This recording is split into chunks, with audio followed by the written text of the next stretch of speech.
Dolce kishte hyrë në atë shtëpi me bindjen se do të ishte e fortë. Jo e ftohtë, jo e distancuar, por e vetëdijshme për çdo hap.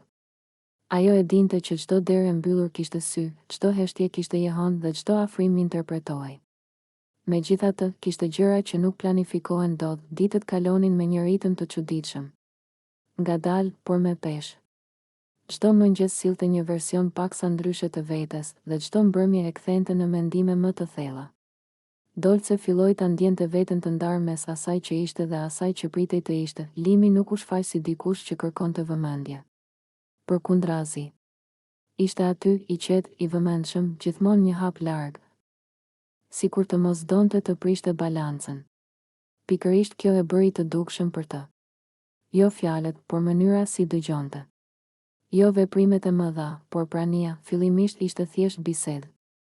Fragmente jete, mendime të përgjysmuara, net ku flitej për gjëra që nuk kishin lidhje direkte me ndjenjat, por që i afronin pa e kuptuar. Dolce e ndjeu gradualisht se po hapej, jo sepse duhej, por sepse donte. Një mbrëmje, pasi zhurma e ditës ishte shuar, ajo mbeti vetëm në sallon. Dritat ishin të zbehta, kamerat të heshtura, ose të paktën kështu dukej. Limi u ul pak më larg. Nuk foli. Nuk kishte nevojë. Heshtja ishte e mjaftueshme. Dolce e kuptoi se kishte momente që nuk kanë nevojë për emër.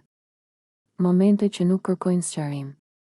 Vetëm praninë e dikujt që nuk të shtyn, nuk të kërkon, por të lejon të jesh. Afërsia mes tyre u ndërtua si një rrugë e ngushtë, hap pas hapi, pa nxitim. Një shikim që zgjaste pak më shumë. Një buzëqeshje që nuk kërkonte përgjigje. Një ndjenjë që nuk bërtiste, por që qëndronte. Dolce shpesh mendonte për mënyrën si publiku e sheh gjithçka bardhë e zi, ndërsa jeta është gjithmonë në nuanca. Ajo nuk donte të ishte as heroin, as viktim. Donte të ishte e vërtetë. Dhe kjo ishte më e vështira. Me kalimin e ditëve, tensioni nuk u rrit me dramë, por me ndjesi. Me ato momente të vogla që mbeten gjallë. Ajo filloi ta kuptonte se ndonjëherë lidhjet më të forta nuk janë ato që shfaqen hapur, por ato që ndërtohen në heshtje. Një natë, ndërsa biseda u ndal dhe gjithçka u qetësua, Dolce ndjeu se diçka kishte ndryshuar brenda saj. Jo sepse kishte ndodhur diçka e madhe, por sepse ajo nuk po i ikte mendjesisë. Po e pranonte. Ajo e kuptoi se kjo histori nuk ishte për famë, as për strategji.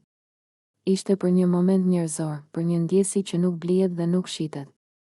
Për guximin për të qëndruar në një çast pa u fshehur. Kur ajo u shtri për të fjetur, mendimet nuk ishin të zhurmshme.